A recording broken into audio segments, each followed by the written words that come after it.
Hey, Jason Spangler here, the SanteeSwapper, back with another unboxing. This one's a little bit different. I actually have purchased some items from this lady once before.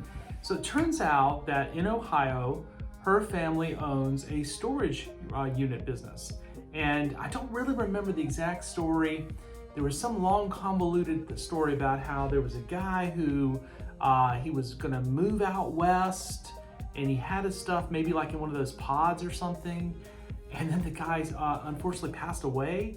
And so they had to clear out this pod thing, and there was a scout stuff in there, and I don't remember the story. It's been a little while. I think I actually bought something from her several months ago, and then she reached out again and they had some more stuff. So I agreed to buy it. This is a huge box. It's 21 pounds, so it's not as heavy as some of the other things I've unboxed. And probably that tells me there's, things like hats and who knows what else is in here. I really have no idea what's in this box, but I've already paid for it, and so it's time to cut it open and see what's in there.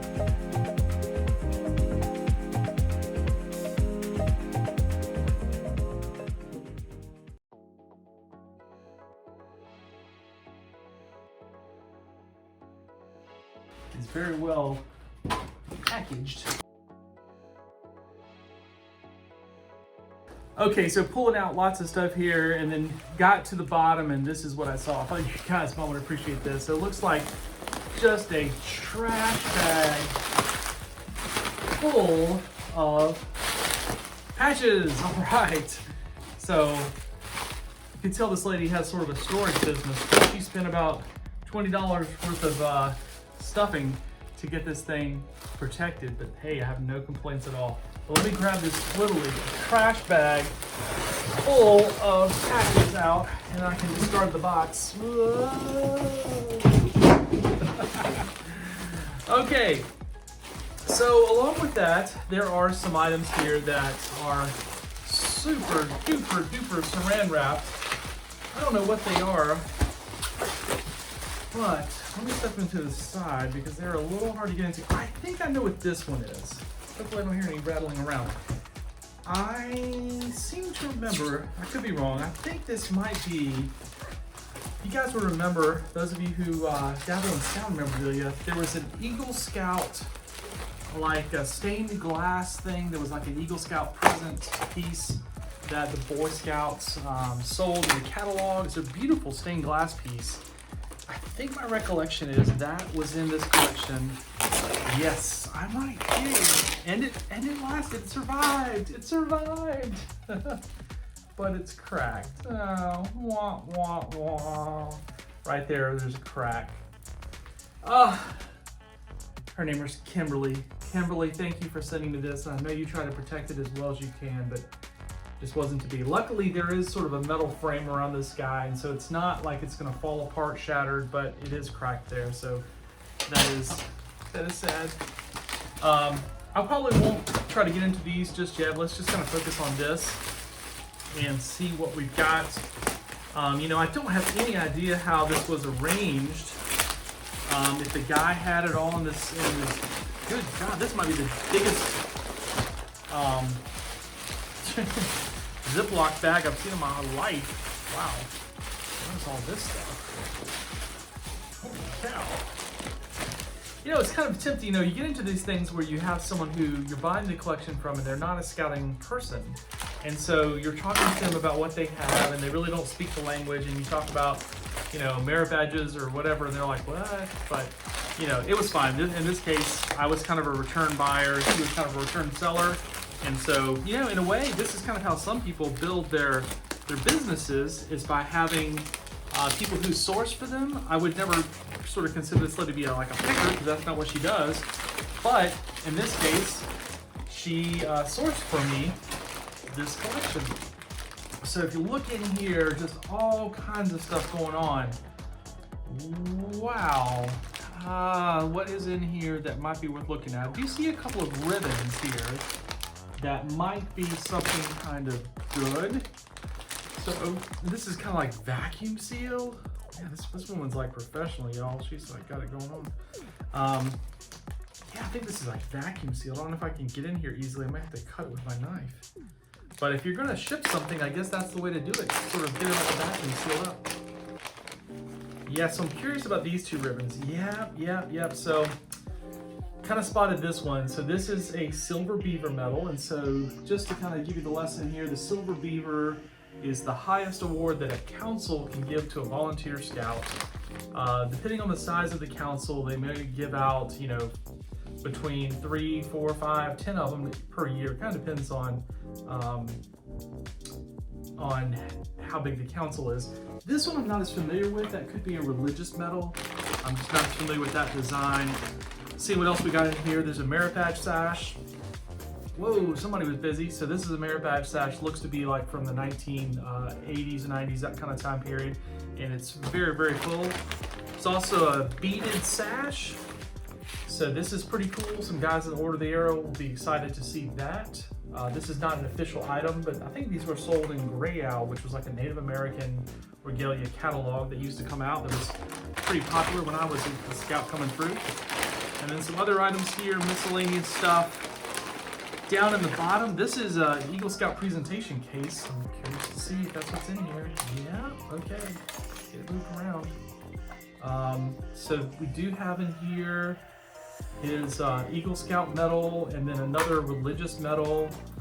And then I can tell you guys by looking at this that if you look at that silver mylar bordered Eagle Scout patch, that came out, I think, around 1986, if my memory serves me correctly, somewhere in there. It was a low-run issue with that mylar border, so that kind of tells us when this guy was doing his scouting. But he was active up for a long time. Check this out. This is from the 2015 National Order of the Arrow Conference, and there's a really beautiful belt buckle that celebrates the 100th anniversary of the Order of the Arrow. And so just some other little doodads in here, nothing too much. What else is down in here? There's another bag of miscellaneous slides and things that you probably have seen before. There is an Order of the Arrow Cloisine flap-shaped slide in here that my friend Matt Delk will get a little excited about. So this is from Topa Lodge 291. So that's kind of, that was something that was done in the, I think in the 70s is when I know my lodge made one of those in the 70s. So is there anything else down in here that looks super interesting? Yeah, but this guy definitely probably went to the 2015 NOAC. Here's something, I think it's a 2012 NOAC, so involved. And then that could help explain why we have this giant bag of patches. Oh boy. Okay, now again, that seems like a little vacuum seal thing. Look at that. So this is one of those deals where I'm gonna have to go through here and have like a little containers, plastic containers, and I will just go doop and sort these out, separating out the council patches from the Order of the Arrow patches from the event patches. I look in here and just try to see what else kind of stands out. Okay, so here, this would be a clue. On the top, I see several two-piece sets that are from Tecumseh Lodge, which is in Ohio. And so, you know, start putting 2 and 2 together. And this green one here is probably something a little funky. So that probably tells me that this belonged to somebody who was in that lodge in Tecumseh back during that time. And another little hint I would have is that he went to the 1985 National Scout Jamboree based upon these, which were sewn together and then cut off of a shirt. Another patch that might give us a hint is that the 50th anniversary of Philmont, I believe that was in 1988, he may have attended that because he has the gold 50th anniversary one. And so that all matches up with these dates, you know, 1985 Jamboree, 1988 Philmont, and then you keep going forward to this more modern stuff. Here's a fistful, for example, a fistful of Jamboree patches from 1985. So, you know, probably went to the 85 Jamboree, as we said. A lot of council strips in here. I'm seeing lodge flaps again, Tecumseh over and over again as well. So I think that's definitely where this guy was. There's another one of those 50th anniversary ones. And the fact that it's in the plastic protector means that it was one that would have been worn on a shirt. And then also similarly, let's see, we see here these patches. So this one is sewn. And so again, that, you know, we saw the presentation case. This is the one that would have been on the uniform. Then he had a couple of extra ones. I see what else we got in here. So I'm seeing OA 2-piece sets, some other stuff here. I don't want to get it too jumbled up because then it'll be hard to marry those OA sets together. Back on this side, there's more Order the Arrow flaps. Again, just sort of grabbing a handful here. Probably did some trading at the NOAC, Malibu. For whatever reason, it has a handful from Ventura. Now, I think that he may have been moving out west when he passed away, and so there's a chance that this kind of helps tell that story, the fact that he has these Venturas, although there's no telling. I'm just sort of shooting from the hip here, but anyways, that is big old box of patches. Again, I don't know what's in here. Probably taking a little while to cut into this. I can't imagine that's anything too special, but whoa, okay. This was an interesting unboxing. You never know what you're gonna get when you're dealing with somebody who's in that storage unit business. And again, I don't remember all the particulars of exactly how they came to be in possession of this, but the woman sold some stuff to me probably 6 months ago and then reached back out to me. I don't know if I assume it was the same person, that she just had more stuff. So anyways, I will do my best to sort this out and start recycling these items back into the hobby, find collectors who'd be interested in having these things. So thanks very much, Jason Spengler, the SanteeSwapper.